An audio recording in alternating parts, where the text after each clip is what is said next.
Hello everyone, this is यशस्वी चौधरी। और मुझे आज ये शेयर करना है कि हम पता है हमारी लाइफ में मैं बहुत ओवरवेल्म्ड हूँ।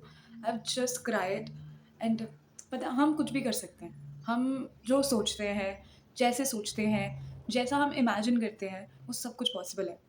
ऐसी कोई चीज़ नहीं है, ऐसा कुछ भी नहीं है जो हमारी लाइफ में पॉसिबल नहीं है। Literally it's about everything, anything. तुम जो चाहते हो ना तुम्हें मिल सकता है। कुछ भी हो सकता है, वो कुछ भी हो सकता है। देखो, जैसा नॉर्मल ह्यूमन टेंडेंसी होती है, हम चीज़ें शुरू करते हैं और गिव अप कर देते हैं। It's okay. तुम शुरू कर रहे हो, वो बहुत बड़ी चीज़ है।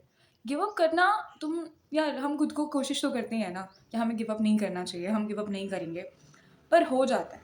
क्या मतलब कुछ भी कह सकते हैं, हम आलसी हैं, हमारा मन नहीं कर रहा या कुछ भी चीज़ें हैं। मैंने पता है देयर वाज़ 10th स्टैंडर्ड में इंग्लिश की बुक थी और उसमें एक लाइन थी, मुझे वो स्टोरी याद नहीं आ रही है, पर उसमें ये था कि अगर it's in English that if you have to think about a choice then it's a no. मतलब वो ऐसा परसेप्शन कि अगर कोई 2 ऑप्शंस है तुम्हारे पास और तुम्हें सोचना पड़ रहा है कि हाँ या ना, तो इट मीन्स इट्स ना। बिकॉज़ हम हाँ के लिए कभी नहीं सोचते। अगर मुझे कोई पूछ रहा है आइसक्रीम खाएगी? मैं हमेशा हाँ बोल दूँगी, हाँ खाऊँगी। अगर मुझे सोचना पड़ रहा है कि यार ना, तो it's no, it's a big no. So start everything what you want. Just give it a try. कुछ भी करो, कुछ भी करो, कुछ भी चीज़ करो। तुम्हारा बिज़नेस करने का मन है तुम करो, तुम्हारा वीडियोज़ बनाने का मन है तुम बनाओ, तुम्हारा डांस करने का मन है तुम करो। Just start anything. Give up करोगे कोई बात नहीं। 1 बार करोगे, 2 बार करोगे, 5 बार करोगे, 10 बार करोगे, कोई एक चीज़ तुम्हें मज़ा आने लग जाएगी करते-करते, तो कोई एक चीज़ तुम्हें ऐसा एन्जॉयमेंट फ़ील कराएगी कि तुम्हें लगेगा कि oh my God! This is so nice, मैंने अभी तक क्यों नहीं करा ये? तो तुम कुछ भी करो, शुरू करो बस। That's what the main point is. And अगर सब कुछ अच्छा चलता रहा and then I will share you a good news with you. और मैं तुमसे एक थोड़ी-सी बड़ी गुड न्यूज़ शेयर करूँगी। एंड मेरा एस्ट्रोलॉजी वाला जो एक्सपीरियंस है वो भी शेयर करूँगी। देखो, मैं बहुत टाइम से सोच रही थी कि मैं अपने दोस्तों को एस्ट्रोलॉजी सिखाऊँगी, बिकॉज़ अगर मैंने कहीं से सीखी है, ऑनलाइन सीखी है। पर बहुत सारे लोग ना अनइंटरेस्टेड है। बट कहीं न कहीं depth of their heart they wanted to know कि क्या होगा, कैसे होगा, हाथ दिखाना ये सब ना। तो और चलो छोड़ो ये सब तो अभी फ़िलहाल। पर अभी मैं सिर्फ़ इतनी चीज़ बताऊँगी कि भाई कुछ भी पॉसिबल है। कुछ भी तुम्हारी लॉटरी लगना तक पॉसिबल है। तुम अगर सोच रहे हो ना कि यार मेरी लॉटरी लगी, क्या लॉटरी का टिकट ले लेता हूँ, ले लो भाई। लग जाएगी, कुछ नहीं। तुम किसी की भी बात पे विश्वास मत करो, अपनी बात पे विश्वास करो। अगर तुम्हारा मन कह रहा है हाँ, तो हाँ, नहीं तो नहीं। चाहे वो कुछ भी काम हो, चाहे वो छोटा-सा भी काम हो, until unless it's about food, don't do that. Foods के बारे में नहीं कह रही हूँ, उस पे थोड़ी ज़ुबान पे लगाम लगाना बहुत ज़रूरी है। पर वो सब को छोड़ के अगर तुम कुछ मन से करना चाहते हो व्हिच इज़ पॉज़िटिव। अब भाई अगर किसी को मन कर रहा हो मैं दारू पी लेता हूँ, नहीं ऐसा नहीं है, ये तो फिर बेवकूफ़ी है आपकी। अब चलो पी लो वो भी तुम ट्राई करो। अगर तुम्हारा मन कर रहा है कितने लेवल तक तुम पी सकते हो। अगर मैं तुम्हें एक एक्सपीरियंस शेयर करूँ ना कि अति कितनी बुरी होती है, मैं बताती हूँ। मैं इतनी चटोरी थी बचपन में that my father he is a maths professor. So वो पता है क्या करते हैं? मतलब वो मुझे बहुत प्यार करते हैं मेरे घर में, ठीक है? मेरी मम्मी तो करती है, बट वो मेरे से बहुत ज़्यादा प्यार करते हैं, मतलब मैं तुम्हें बता नहीं सकती। पर हमारी इतनी आर्ग्यूमेंट्स होते हैं अब, पहले नहीं होते थे, अब होते हैं। अब थोड़ा बड़ी हो गई हूँ, तो थोड़ा क्लैशेज़ होना बनता है। तो पहले क्या होता था कि अगर मैंने ना मैं बहुत चटोरी रही हूँ बचपन से। अगर मैंने खा लिया कुछ भी, जैसे हमारे हमारे यहाँ पे नया एक इंसिडेंट शेयर करती हूँ, हमारे यहाँ पे नया फ्रिज आया था।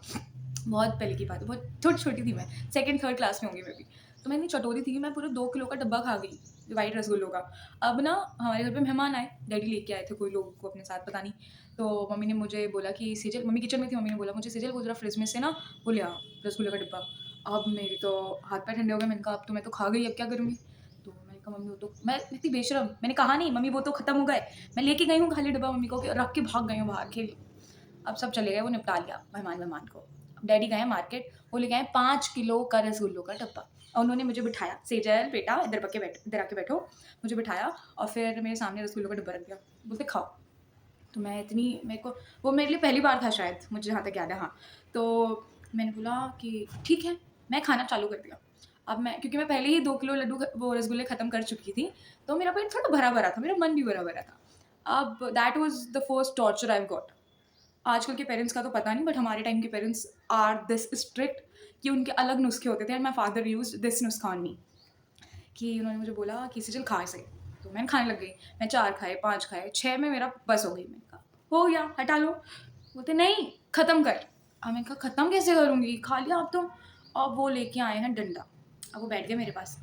उन्होंने मारा नहीं मुझे, उन्होंने दिखाने के लिए, खा। अब मैं आँसू आ रहे हैं मेरे, मैं खाई जा रही हूँ, खाए और बोलते उल्टी करेगी तो और मारूँगा। तो मैं अब बिल्कुल, और वो ऐसी बात नहीं था, वो पहला दिन नहीं, अब वो आखिरी दिन नहीं था, उसके बाद मेरी हरकतें थी ऐसी। तो मैंने ख़त्म करा है ना? मैं रोए जा रही हूँ, रोए जा रही हूँ, क्योंकि मन भर गया, पेट भर गया, क्यों खाऊँ मैं अब? और मैं रोए जा रही हूँ, मैं खाए जा रही हूँ, मैं रोए जा रही हूँ, मैं खाए जा रही हूँ। So this is the things actually, कि जो हमारे पेरेंट्स यूज़ करते थे ना, मतलब मेरे पेरेंट्स ने मेरे ऊपर यूज़ करी है। तो यही ना भाई, अगर वही सेम चीज़, रसगुल्ले तो टेस्टी उतने ही थे, जब मेरा मन करा, क्योंकि वो अगर वही 5 किलो के रसगुल्ले रख देते ना, मैं पूरे दिन भर में, चाहे तो वो 1 घंटे में मुझे खत्म करने होते, मैं कर देती। But the pressure, you know the difference, कि जब हमारे सर पे कोई चीज़ आ जाती है, ठीक है? हम कोई चीज़ मज़े में कर सकते हैं। लाइक मैं खुद को जेन ज़ी कंसीडर करना पड़ता है। It's not a cool slang, but अगर मैं जिस कंपनी में काम करती थी, वहाँ पे सब मुझे जेन ज़ी बुलाते थे। बिकॉज़ मेरे थॉट अलग होते थे उन सबसे, वो मिलेनियल्स थे ऑलमोस्ट सब लोग, कम लोग थे वहाँ पे जेन ज़ी, मतलब हमारी एज के लोग कम थे।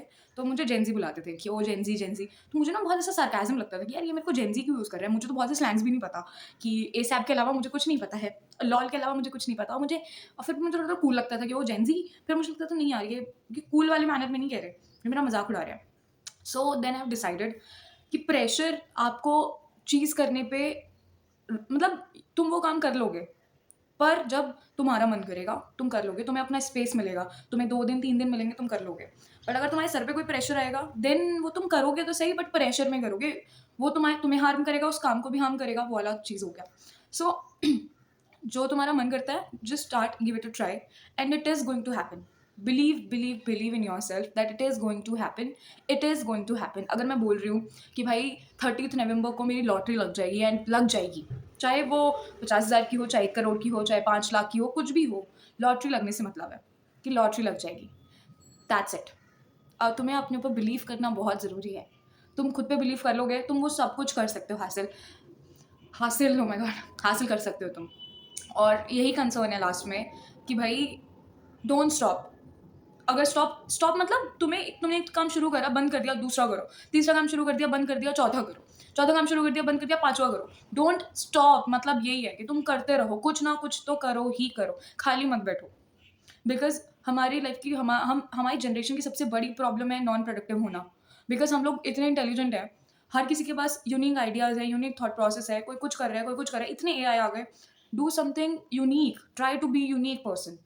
मुझे भाई हमेशा से लगता था कि मैं बहुत अट्रैक्टिव हूँ, मतलब मुझे हमेशा से ये चीज़ थी, जब मेरा बॉय कट हुआ करता था, और मैंने अपना बॉय कट, मतलब अपने बाल इसलिए नहीं बढ़ाए थे, बिकॉज मुझे यूनिसिटी लगने लग गई थी वो मेरे अंदर, मुझे लगता था मैं सब में अलग दिखती हूँ, दैट इज़ माई पावर, और वो मुझे कॉन्फिडेंस देता था। जब मेरे बाल बड़े हो गए ना, तब भी मैं यूनिक हो गई, क्यों? क्योंकि मुझे लगता था कि किन लोगों ने मेरे बाल बड़े नहीं देखे बचपन से, मैं 10th तक बॉय कट में थी और एकदम से रैंडमली बाल बड़े हो गए, तो दैट्स माई यूनिसिटी अगेन, कि ओ मेरे तो बाल बड़े हो गए, पहले तो नहीं थे।